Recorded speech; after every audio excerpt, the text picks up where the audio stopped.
Olá, sou Jaime Garfinkel, presidente e cofundador do Instituto Ação pela Paz. Esse é o nosso 6º programa do podcast Olhar Mais de Perto. Hoje, falando sobre a política de drogas do Brasil e suas possíveis repercussões na reincidência criminal. De acordo com o Levantamento Nacional de Informações Penitenciárias, feito entre janeiro e junho do ano passado, 32% das pessoas que estão no sistema penitenciário brasileiro estão presas por crimes ligados a drogas. Para aprendermos mais sobre esse tema, hoje recebemos aqui no nosso podcast a Ilona Sabot. Ela é empreendedora cívica e uma liderança renomada internacionalmente em questões de política de drogas, controle de armas, violência policial e ação climática.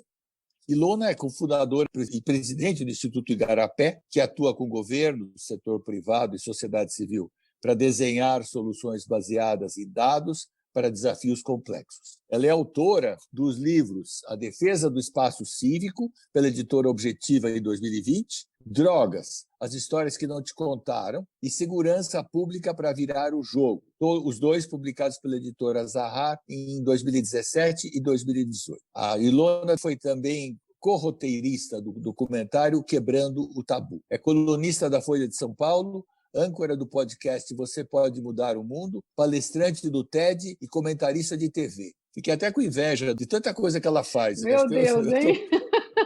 Exatamente. Bom, Ilona, é uma honra tê-la aqui com a gente. Muito obrigado por ter aceito o nosso convite. Temos muitas questões sobre o tema da política de drogas e percebemos como é desafiador e complexo esse assunto no Brasil e no mundo. Para começar, conta para a gente a tua visão sobre a política de drogas no Brasil e a tua percepção de como ela impacta na reincidência criminal. Esse é um tema fundamental para o Brasil e, diria assim, para a nossa região em especial, porque ele é um tema que ele tem sido usado de uma forma equivocada. Começo dizendo que hoje a política sobre drogas ela causa mais danos à sociedade do que o consumo de droga em si. Então, na verdade, causa mais dano para quem usa, para quem não usa, para quem gosta, para quem não gosta. Ela piora um problema que deveria estar sendo olhado aí por um viés de saúde pública e acaba sendo deixado a cargo do Sistema de Segurança Pública e Justiça Criminal, que não tem como lidar com o pior dos problemas que a gente gostaria de resolver, que é o uso abusivo das drogas. Para começar aí, a gente deveria estar, no momento inicial, inclusive no Brasil, discutindo em como aumentar o papel da saúde pública e justamente diminuir este papel da justiça criminal, porque o que a gente tem visto é que quando o Brasil adota, junto com vários outros países do mundo, essas são diretrizes de convenções internacionais, tinha uma premissa, a premissa era livrar o mundo das drogas, Jaime. Isso, por mais que a gente tenha a intenção de fazer, diminuir ao máximo o consumo e os impactos negativos, ela não é verdadeira, ela não vai ser nunca cumprida, porque na história da humanidade está presente o uso de drogas. O que a gente precisa entender é que uma política de drogas moderna pensa hoje, em, obviamente, evitar e reduzir ao máximo o uso, em especial o uso precoce, porque crianças e adolescentes têm mais problemas, e quando o cérebro está em formação, o uso de drogas ele é mais danoso do que para alguém, por exemplo, que já está numa idade adulta. Mas também a gente precisa estar trabalhando, já que não vamos nos livrar das drogas, para evitar e reduzir o abuso. E se a gente encara dessa forma, os instrumentos na lei eles não permitem que a gente haja a tempo. E por quê? Porque a lei, ela criminaliza o uso, então a gente trata o usuário de drogas na esfera criminal, e depois a gente pode falar o que isso acarreta, inclusive, para crimes mais graves, e ela acaba colocando também na mesma, digamos assim, no mesmo tipo penal, várias condutas que têm gravidade diferente. Então, a gente escuta muito falar no traficante, mas a lei trata muito o traficante como se fosse uma figura única, e a gente sabe que nessa cadeia de produção, venda, consumo e dependência, tem muitos muitos personagens nessa cadeia. E a gente precisa estar tratando isso diferente, fatiar este problema, para que a gente pudesse estar trabalhando, então, para ajudar as pessoas que fazem esse uso abusivo e que a gente pudesse estar focando o aparato policial nas organizações criminosas e nos que cometem crimes violentos. Porque o que tem acontecido é que hoje a gente tem prendido os peixes pequenos, a gente tem lotado os presídios e dando muito mais mão de obra para as organizações criminosas, já que elas também nasceram, operam e recrutam a partir dos presídios. E no Brasil, a gente sabe que quando as pessoas são soltas, tem muito pouca oportunidade para que elas voltem a ter uma vida normal e não reincidam. Então, uma vez que ela passa pelo sistema de justiça criminal, por um presídio, ela acaba ficando ali marcada, e há pouca chance dela conseguir quebrar esse ciclo. Ela acaba voltando mais tarde para o sistema. Quais são os caminhos que você vê de uma política de drogas que contribua para a redução da reincidência criminal? Quando a gente olha, assim, pensando uma agenda bem realista para o Brasil, vamos assim, políticas e experiências já testadas e com bastante referência, inclusive de estudos mundo afora, a gente, primeiro de tudo, a gente precisava tratar da questão da prevenção e da educação honesta sobre o tema, porque a gente vê que há muita desinformação, há muito tabu, e a gente acaba deixando um problema, por exemplo, de consumo que de repente era uma coisa muito pontual. Se a gente não vai notando a escalada disso, os pais e professores não entendem como é que, por exemplo, os sinais de alguém que está começando a entrar num consumo mais abusivo, a gente não consegue ter as ferramentas que estão disponíveis para ir apoiando adolescentes, jovens, até adultos que fazem essa escolha pelo consumo na hora que eles precisam. Quando a gente vai ver, já está num ponto de dependência que é muito mais difícil voltar. Então, acho que a primeira coisa, prevenção, educação honesta. Nós não podemos mentir para os nossos jovens de jeito nenhum. Eles têm mais informação do que a gente hoje nas redes sociais. E os pais e professores têm que estar muito melhor equipados para lidar com esse diálogo e com ações, se caso sejam necessárias. Número 2, é muito urgente que a gente dê um passo no Brasil, que já, enfim, no mundo ocidental, mais de 30 países já deram, que é tirar o consumo de drogas da esfera criminal. A palavra que se usa para isso é descriminalizar o consumo. Isso quer dizer, quem usa deixa de ter que ir para a delegacia, responder, mesmo que seja num juizado especial, que é o que acontece hoje. E aí a gente vai falar com uma vírgula, porque acontece se você for branco, se você for de uma classe social mais favorecida, porque, em geral, pessoas que são presas com drogas, né, e tenham cor da pele negra e morem em lugares menos favorecidos, mesmo sendo usuários, são muitas vezes classificados como traficantes. Mas eu vou falar mais sobre isso. Então, na descriminalização do consumo, como aconteceria? Uma pessoa que tem posse de pequena quantidade de drogas, ela não seria encaminhada a uma delegacia, ela não teria que responder num juizado especial, quer dizer, ela não passaria pelo sistema de justiça criminal. Então, isso para mim é muito fundamental, porque tem uma distorção no Brasil. Como eu disse, dependendo da cor da sua pele, do lugar que você mora, você pode, então, estar sendo caracterizado, mesmo sem nenhuma outra prova, além de uma quantidade pequena de drogas, como um traficante. E aí, quando a gente vai olhar na questão penal, vem o terceiro ponto, que é tratar diferentes tipos de atuação com o rigor necessário. Então, se você é alguém desse baixo escalão, dessa cadeia ilegal hoje, você não pode ser tratado da mesma forma que alguém que cometeu ou que é o soldado do tráfico, o mandante do tráfico, e que, de fato, usa de violência e de ameaça à nossa segurança. A gente precisa poder oferecer penas alternativas.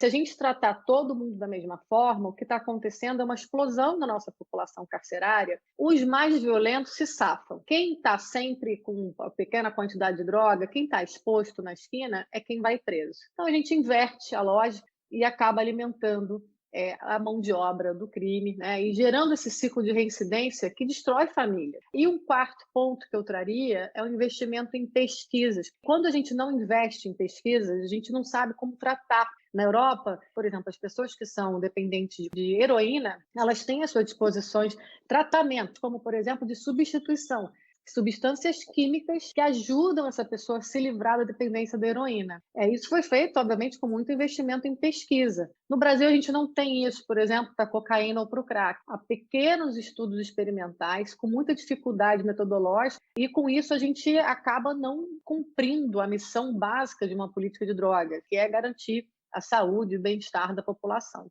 Por que um dependente de drogas é um criminoso e um alcoólatra é um doente? Nos Estados Unidos, né, na década de 30, também foi tentada a proibição do álcool. E foi quando foram criadas as maiores máfias, né, Al Capone, toda essa tragédia que depois reverteu-se a proibição. e que não se aprendeu a lição. A gente acabou usando uma lição muito negativa e criando uma política de drogas ilícitas, mesmo tendo tido um exemplo de o que aconteceu durante a proibição do álcool. Esses 4 pontos. O da regulamentação, para mim, ele é o que, de fato, vai permitir com que a gente trate esse tema sob a luz e sob a lei. E não há, para mim, nada melhor do que a gente encarar fatos e trabalhar com problemas como eles são, e não ficar tentando colocar para debaixo do tapete, porque, como eu falei, esse problema vai se escalando, né? Ele vai piorando, e a gente finge que não vê, quando vê é porque está muito grave. Quando a gente fala em regulamentação, cada droga teria que ter uma regulamentação de acordo, obviamente, com o seu tipo. Nem a proibição total, nem o libera geral, não são nem realistas nem desejáveis. A gente diz que as drogas são proibidas, mas, infelizmente, elas estão disponíveis em todos os lugares, em todas as esquinas, sem nenhum controle de qualidade, sem nenhum controle de idade. A gente não sabe a potência delas. Não sabemos nem o que tem dentro. E quem controla esse mercado são organizações criminosas que não têm nenhuma responsabilidade e nem preocupação com a saúde nossa, dos nossos filhos. Eu acabo dizendo que hoje o que nós temos é o libera geral, vale tudo. Vale tudo. E quem quer comprar, dá um jeito. Então, nesses 2 mundos, quer dizer, no libera geral e na proibição, eles são basicamente a mesma coisa e são muito indesejáveis. Nós temos tantas lições, pesquisas e modelos que seria muito factível sentarmos no Brasil e prepararmos uma regulamentação do mercado de cannabis. Isso é somente vontade política, não nos falta o conhecimento. Pessoas no Brasil já produzem cannabis, por exemplo, para o canabidiol, que é o óleo da maconha medicinal que trata epilepsia, em especial de crianças, tem outras aplicações, mas ficou conhecido por conta da questão da síndrome de Dravet. Então, nós teríamos assim uma rede até de associações que poderiam estar nos ajudando para que esse mercado regulado da cannabis não fosse um monopólio, não fosse algo que nos assuste em termos de propaganda e marketing, que pudesse ser feito muito em relação ao que foi feito com o tabaco, que é uma propaganda proibida, quase não existe, muito restrita, não fica aparecendo, quer dizer, não é um incentivo ao consumo, mas é dizer, o uso adulto, ele pode ser muito bem regulamentado. E o que aconteceu nos lugares onde regulamentou-se a cannabis? Você aumentou a arrecadação de impostos de estados e municípios, que nas suas legislações, as melhores delas, voltam para saúde e educação na sua maior parte. Então, por exemplo, no Colorado, o governador, que era contra a liberação dessa regulação do mercado, ele hoje, se você for perguntar, né, o governador à época, ele é muito favorável, ele viu o investimento nas escolas, ele viu como é que não aumentou o consumo de jovem adolescente, não aumentou acidente de trânsito, não tiveram os impactos, muito menos a violência, que as pessoas que são contra essa regulamentação tendem a dizer que vai acontecer. No lado de drogas mais pesadas, eu diria que a gente deveria ter muito investimento em o que fazer com a cocaína, porque a cocaína ela é uma droga que ela está entre a maconha e, digamos assim, a heroína no sentido de percentual de dependência. Ela é mais usada hoje recreativamente do que, de fato, é considerada uma droga que causa dependência. Mas quando causa dependência, é uma dependência que a gente não tem ainda tratamentos disponíveis, como a gente tem, por exemplo, a heroína, que é uma droga muito mais, no sentido do dano, ela é maior, e é uma droga que você tem tanto tratamento de substituição, quanto, aí eu digo assim, a regulamentação, Jaime, ela poderia ser também uma regulamentação médica. Por exemplo, tem alguns países que tratam da heroína, que é a seguinte forma: se você não consegue se libertar da dependência pelo tratamento em substituição com metadona, que é essa droga, eles abriram, que chama salas de consumo. E você fala, nossa, o que é sala de consumo? Bom, é um lugar onde essas pessoas podem usar de forma segura uma droga que em alguns países é uma droga produzida pelo próprio governo, é uma heroína medicinal, porque a pessoa que é dependente, por exemplo, de heroína, depois de um tempo, ela não está mais sentindo nem o barato, aquilo é químico, é uma dependência química, ela precisa daquela droga para o organismo dela funcionar. Então, o que o governo, por exemplo, da Suíça pensa, que onde tem uma sala de consumo? É melhor que eu consiga quebrar o vínculo dela com o traficante, que ela faça o uso num lugar seguro, restrito, e que ela sabe que ela pode ali tanto controlar a overdose, quanto controlar a seringa, que não vai estar infectada porque ela não está reusando. quanto também oferecer ajuda quando essa pessoa precisa. Quando a gente pensa por que uma pessoa usa heroína e fica dependente de heroína, isso aí tem uma série de fatores, e não tem uma só motivação, mas muitos dos casos de dependência estão ligados a comorbidades psiquiátricas, que é assim, essa pessoa tem algum tipo de doença mental associada ao seu consumo. A gente não trata a doença mental, essa pessoa se automedica. E quimicamente, tem pessoas mais propensas, justamente porque há outras questões na sua biologia, a ficarem dependentes. Então, enfim, é muito mais seguro para a sociedade como um todo que você tem essas pessoas próximas do sistema de saúde. Você pode ter desde uma regulação da maconha, que seria uma regulação mais assim de comprar numa farmácia, como acontece em vários lugares, até uma regulação muito restrita para aqueles dependentes que não conseguem se libertar, porque é uma questão fisiológica, de drogas mais pesadas. Mas tudo isso precisa de lei e precisa de luz no sentido da gente entender cada droga, entender cada grupo. Quando eu olho para o Brasil, eu diria assim, nós temos a capilaridade que necessitaria uma política dessa, porque nós temos o SUS, nós temos profissionais treinados, temos um profissional de saúde mental. Eu vejo como um país que poderia estar dando um exemplo muito grande. E eu digo assim, é muito mais barato tratar do que prender. Você acha que nós já temos aceitação das pessoas para falar na regulamentação?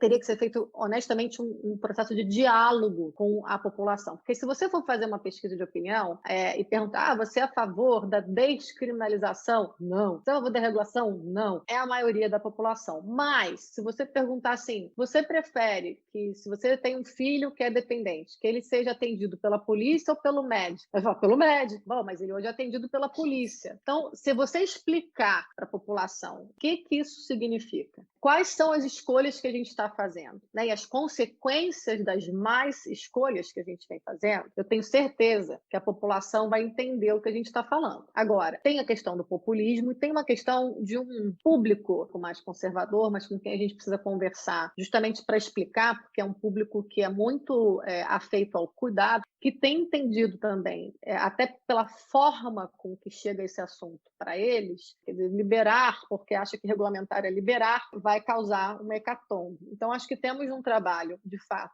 de educação e de diálogo, temos um trabalho de conversar com lideranças, que também são lideranças, eu acho que religiosas responsáveis, para que não disseminem a desinformação, a ideologização desse tema. E o uso político desse tema, Jaime, é muito desfavorável. Então, acho que assim, só porque o custo humano, o custo financeiro e o custo de vidas mesmo, porque a escolha que a gente faz de que o policial tem que sair do trabalho dele para levar para a delegacia qualquer pessoa que ele pegue com droga na esquina, mesmo que seja uma quantidade irrisória, está dizendo que aquele policial não vai estar na esquina na hora que um crime mais sério acontecer. Que toda uma estrutura vai estar dando mais atenção a um crime que ele não nos afeta no dia a dia, e a nossa escolha de priorizar este combate significa que a gente tem um país com o maior número de homicídios por arma de fogo do mundo, um dos piores esclarecimentos de crime. Tem muitas coisas sérias acontecendo, seja dos crimes contra a vida, seja os crimes violentos, seja o crime ambiental, que não tem ninguém para cuidar. Se você não pode proibir no limite o consumo, você pode reduzir os danos do consumo. Então, enfim, é uma forma de tratar que eu acho que a gente tem que desenvolver esse diálogo, né? Mas sem empurrar a goela abaixo, porque é um tema difícil, em especial acho que o da regulamentação, mas esses 4 outros passos que a gente falou, eu acho que teriam que ser feitos já. A primeira vez que eu ouvi falar de política de redução de danos foi uma política que se tentou fazer na Cracolândia. E uma grande parte das pessoas que estão na Cracolândia é egressa do sistema prisional, né? Quais seriam bons caminhos para mudar a história dessas pessoas?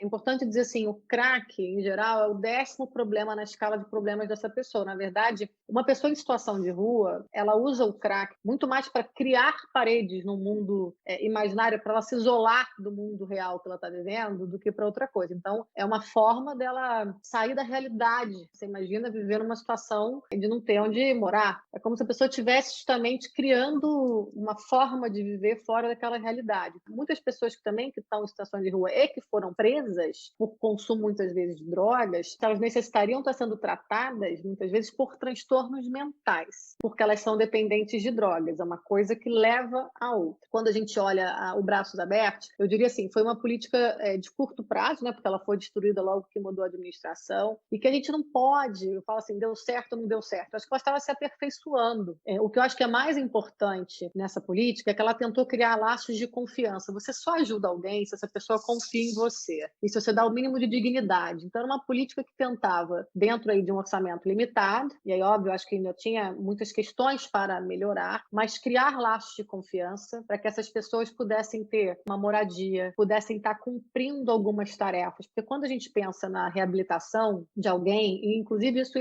com egressos é muito comum, quer dizer, você precisa estar criando naquelas pessoas o senso, digamos assim, da responsabilidade de cumprir tarefas diariamente. Você não pode esperar do dia para a noite que vá ser 100%, mas como é que você vai fazendo contratos com essa pessoa, seja de um consumo mais espaçado, seja de você ter regras na sua vida, quer dizer, você precisa voltar a ter regras e cumprir acordos. Então, é um processo que serve aí para dependentes de drogas e serve também para quem passou pelo sistema. A partir dessa trajetória dessa pessoa, você repactua. Então, o Braços Abertos ele tentou fazer essa repactuação. Pelo que eu conheci, eu não diria que ele falhou, eu diria que ele tinha que ser aprimorado, eu diria que ele tinha que ter sido continuado e não terminado, mas que ele tinha todos os princípios corretos quando a gente pensa na dignidade humana e quando a gente pensa nessa aceitação. Você condiciona a ajuda à abstinência de drogas. A redução de danos diz que não, que é possível você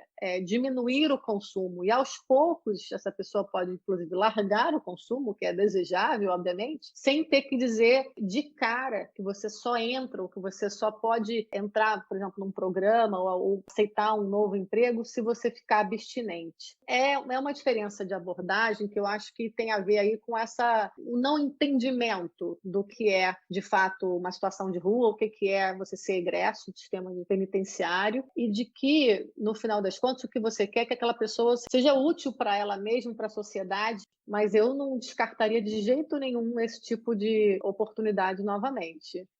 Tem um complicador aí que mistura as duas coisas. Tentar tratar com calma, e eu acho que tem toda a razão, ganhar confiança das pessoas para eles irem percebendo que podem reduzir um pouco a dependência, mas também poderiam ficar no consumo da droga, desde que não cometessem crimes. Mas tem aí a questão das organizações criminosas, que utilizam essas pessoas, como também nas comunidades mais vulneráveis. Eles usam as crianças. E aí é que a coisa fica muito misturada com o crime. Então, como é que a gente passa esse problema? Eu vi um levantamento há pouco tempo em que só 3% da cidade do Rio de Janeiro está no controle do governo. O resto ou são milícias ou são organizações criminosas. Aí a regulamentação da droga ou uma abordagem racional sobre o uso dela está esbarrando em interesses totalmente ilegítimos, né? Exato, inclusive infiltração mesmo do poder público, né? Porque eu diria assim, com muita dor no coração, mas é um Estado com muitas máfias. Mas deixa eu voltar. Quando a gente pensa nos passos para o Brasil, e se a gente pensasse na questão da maconha como uma questão assim, possível, mesmo que fosse no âmbito da descriminalização, a descriminalização com possibilidade de plantio de um certo número de plantas de maconha. Isso é muito comum, mesmo em lugares que não regulamentaram, permitiu o que chama-se de autocultivo, ou dos clubes e associações de consumidores, com regras claras. Por que eu estou dizendo isso? Por exemplo, há pesquisas em pequena escala que mostram que a maconha ela pode ser usada para a dependência do crack. A maconha é uma droga que causa menos dano do que o crack. Você pode fazer tentativas de ir trocando uma droga pela outra. Inclusive, tem uma pesquisa do Dr. Dartil Xavier. Depois de um tempo, a maior parte dos usuários fizeram essa troca, acabaram largando também a maconha, então não é uma questão que é para sempre você usa aquela droga, mas que, por exemplo, se a gente tivesse uma outra regulamentação da maconha ou até a descriminalização com o autocultivo, a gente poderia estar tratando na Cracolândia desse ponto que a Europa fez com as salas de consumo, é dizer, você quer romper o vínculo daquele dependente químico com o traficante. Então, justamente, para o traficante não ficar rondando ali a Cracolândia, como é que você cria salas de consumo ou lugares de substituição dessas drogas, onde ali não entra o traficante, mas onde aquela pessoa pode usar, de repente, a maconha sem ser incomodada? É melhor a gente pensar numa abordagem dessa e criar um acompanhamento e criar ali a possibilidade mesmo de ajudar essa pessoa a ir dando o seu espaço, do que deixar como está. Nada é simples, né, Jaime? Eu estou dizendo, eu sei que essas coisas são difíceis, mas elas são possíveis. Isso aconteceu quando a heroína era uma epidemia na Europa, que estava causando, na época do HIV/AIDS, chamou muita atenção. Eles tinham aqueles parques das seringas, eram os needle parks, eram cenas abertas de uso de heroína. É uma cena muito horrível, assim, de pessoas injetando seringas. É uma coisa ainda mais assustadora, eu diria, do que o cachimbo do crack, de se ver, sabe? E eles conseguiram lidar com isso. Eles criaram, então, essas metodologias, esses tratamentos e as salas de consumo. Então, pensando na Cracolândia, pensando no que a gente já sabe, assim, em pequena escala, a gente teria que fazer mais pesquisa, mas a substituição pela maconha, tratamentos, né, e essa possibilidade de você ter salas de consumo protegido em meio às Cracolândias para você tirar essa presença do crime. Isso tudo, por exemplo, no nível da Cracolândia, seria possível. É só politicamente você ter essa legitimidade, essa seriedade. Não ajuda esse ambiente de desinformação e de usar este tema de uma forma política muito equivocada, inclusive mentindo, enganando e, digamos assim, demonizando as coisas, e que causa esse medo. Manipular pelo medo é muito fácil. Então, a gente tem que vencer esse período, acho que, de trevas que a gente vive no nosso país. Mas, bom, quando a gente vai para o crime organizado, aí, pensando no Rio de Janeiro, tem algo que tem que estar na política de segurança pública e que, por exemplo, se a gente regulasse a maconha não é a droga mais cara, mas ela é a droga mais consumida. 80% das pessoas que consomem drogas consomem maconha. Quando a gente conseguisse ter um mercado regulado de maconha, se a gente faz isso direito, tem que pensar muito bem qual é o preço vis-à-vis impostos, para justamente você permitir que você mate ou pelo menos reduza drasticamente o mercado ilegal.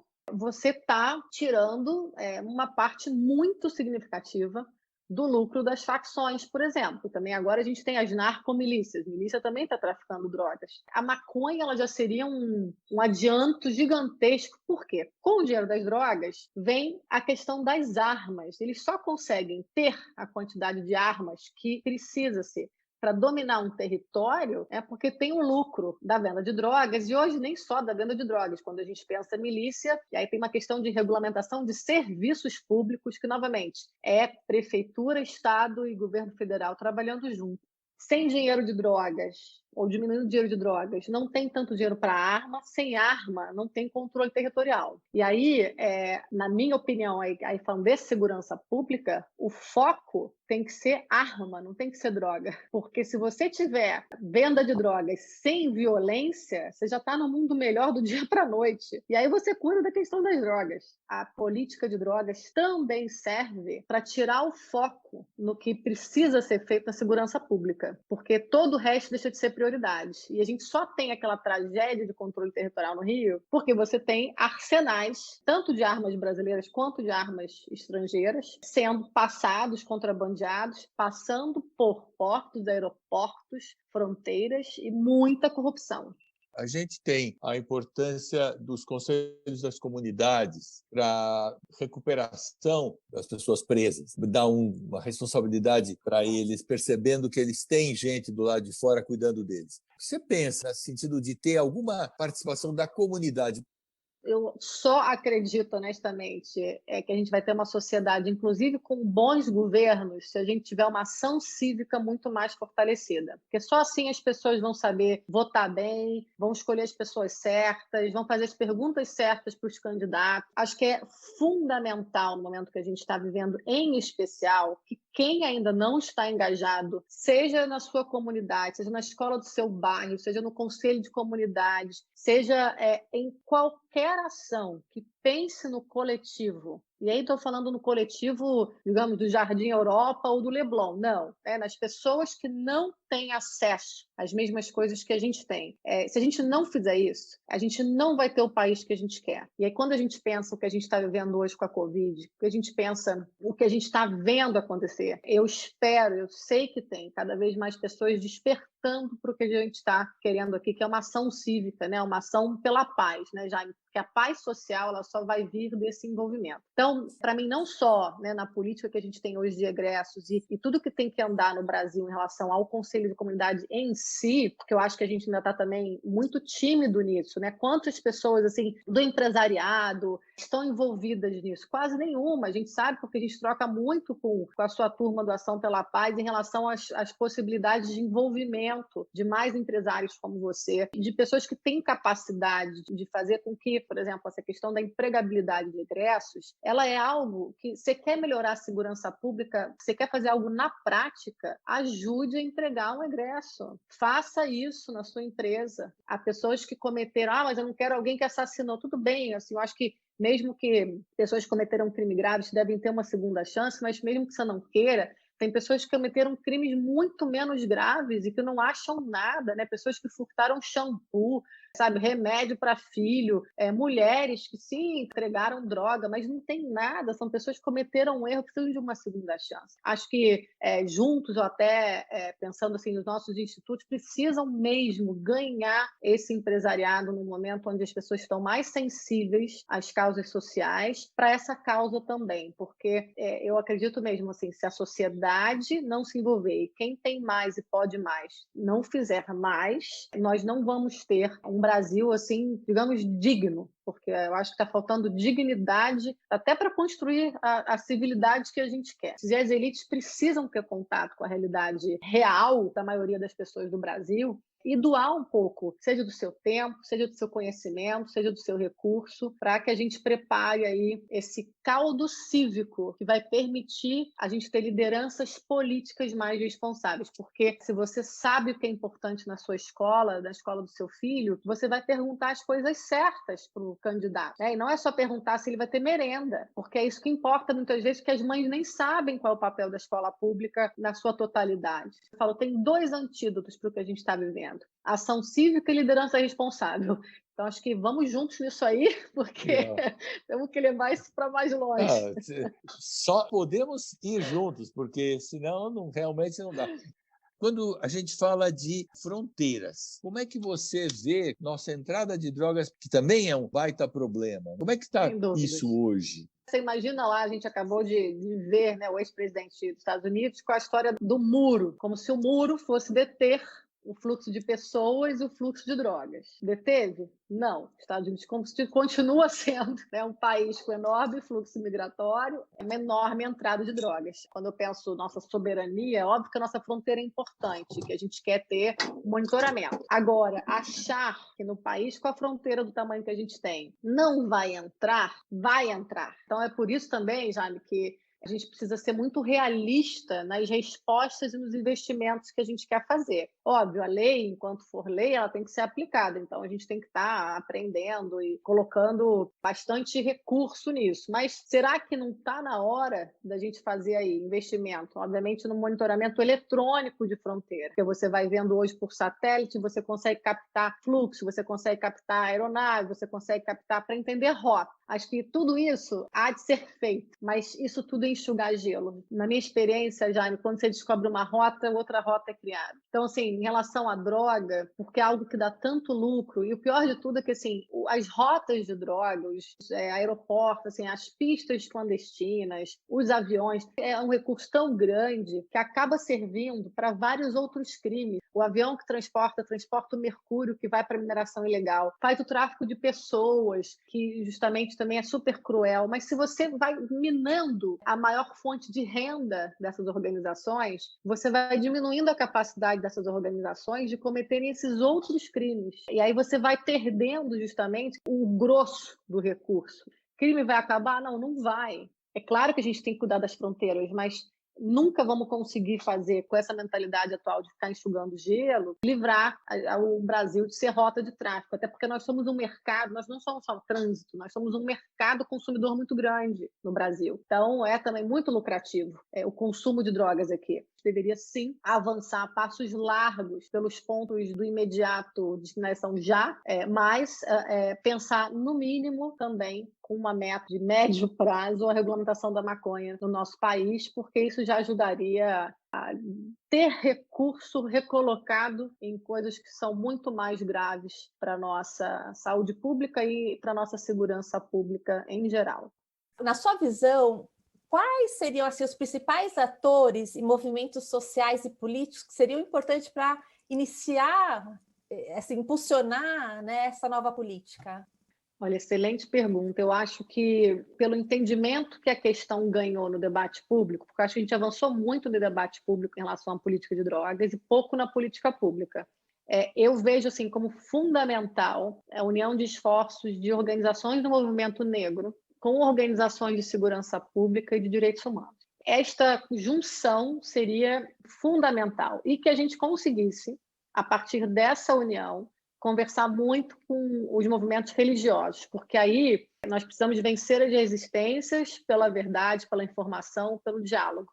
Esqueci, deixei aqui de fora e vou trazer a saúde pública enquanto profissionais. Eles sabem exatamente do que a gente está falando e são muito numerosos. Certamente, a partir dessa união, levando informação para religiosos, para educadores, né, para pais, mas a gente teria muita capilaridade para estar juntos levando essa informação, cada um podendo acessar os públicos. Então, se a gente pensasse em materiais informativos, em campanhas informativas com essa junção, a gente chega às igrejas, a gente chega às escolas, a gente chega aos pais. Como é que a gente conduziria esse diálogo? Como é que a gente comunica? Porque a gente tem um problema de pedir errado, mas comunicar errado também. Como tirar toda essa discussão do campo ideológico? Solange, assim, eu tenho pensado muito sobre essa polarização. Tem um lado que é um lado de ferramenta, por exemplo, as redes sociais está sendo usado de uma forma muito irresponsável, né, para propagar mentira, para atacar. Até porque hoje a gente está numa situação muito atípica. Você vê o que é o limite, né, de uma liberdade de expressão e o que é o limite de incitação de violência e de desinformação, porque a desinformação mata. As instituições que ainda estão independentes nesse país precisam responsabilizar esse tipo de comportamento, em especial de autoridades, porque elas têm não só a moral como o megafone, né, elas falam para muita gente. Eu sou uma pessoa absolutamente contra qualquer tipo de censura, mas não se trata aí de censura, se trata de crimes contra não só a saúde pública, e são crimes mesmo que estão sendo cometidos porque estão colocando vidas absolutamente desnecessárias em risco. As pessoas estão morrendo de forma evitável, mas existe então uma discussão sobre responsabilização, em especial de agentes públicos e autoridades eleitas, em relação à disseminação intencional de mentiras, discurso do ódio e ataques à democracia. Então, acho que isso é importante porque virou o jogo, a gente está sem uma assimetria, porque a forma com que as redes sociais têm sido usadas, com robôs, perfis falsos, grandes investimentos que não são éticos, desnivelam o nosso debate. Você não vai fazer a mesma coisa do lado da verdade, porque você não vai jogar com um perfil falso, com um robô, etc. E você chega a menos gente.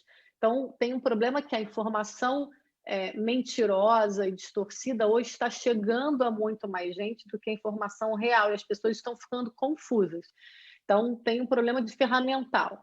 Tem um problema que é o problema da escuta. No Brasil, a gente muitas vezes faz campanha sem entender, de fato, quais são as preocupações das pessoas. Tem um exercício de diálogo, que eu falo diálogo mesmo, mas que é quase mais até dizer assim, um exercício de escuta.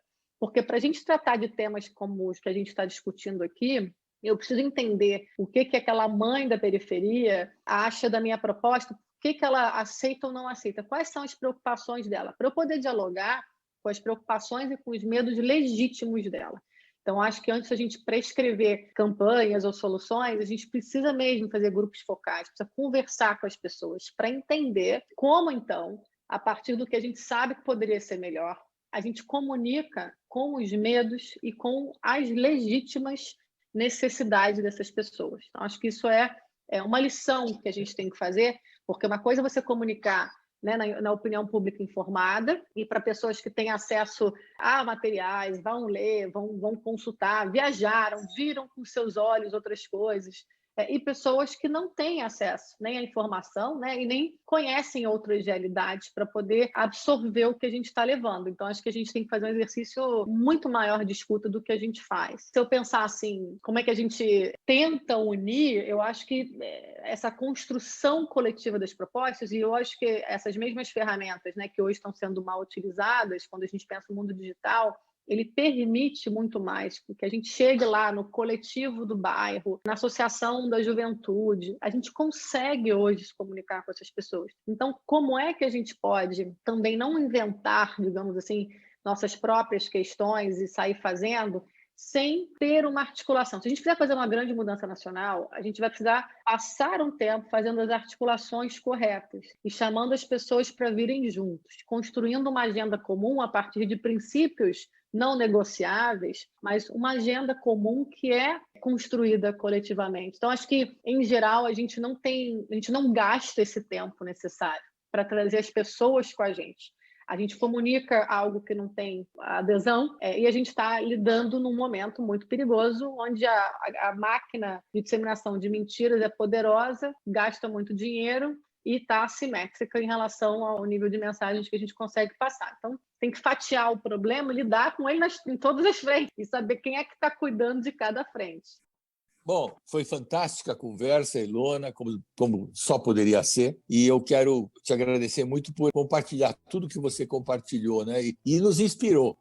Muito obrigada, Jaime. Foi um enorme prazer participar dessa conversa e que as ações, né, só se multipliquem. Conte com a gente aqui do Igarapé e parabéns também para você e para a equipe do Ação pela Paz. E com organizações da sociedade civil, nós vamos unir esforços. O Igarapé e o Ação pela Paz são organizações que têm um grande compromisso com a sociedade mais segura. Estamos buscando isso. Então, eu recomendo o trabalho do Instituto Igarapé e sugiro que conheça mais no site do Igarapé, o www.igarapé.org.br e nas redes sociais, o Instituto Igarapé no Facebook e no @igarapé-org no Instagram. Vejam também o site do Instituto Ação pela Paz, que é no www.açãopelapaz.org.br. Nós também estamos no Instagram e no Facebook como Ação pela Paz. Quem está nos ouvindo, vamos estender esse bate-papo e, por favor, copiem a seus amigos o conteúdo desse podcast. Eu acho que tem tanta ideia rica aqui que vale propagar e até discutir a respeito. Então, finalmente, para terminar, eu agradeço a quem está nos ouvindo. Novamente, agradeço muito a presença da Ilona, como sempre, excepcional. E quero dizer a frase que a gente sempre termina, a nossa frase do Instituto Ação pela Paz. A paz de todos é a sua paz. Muito obrigado.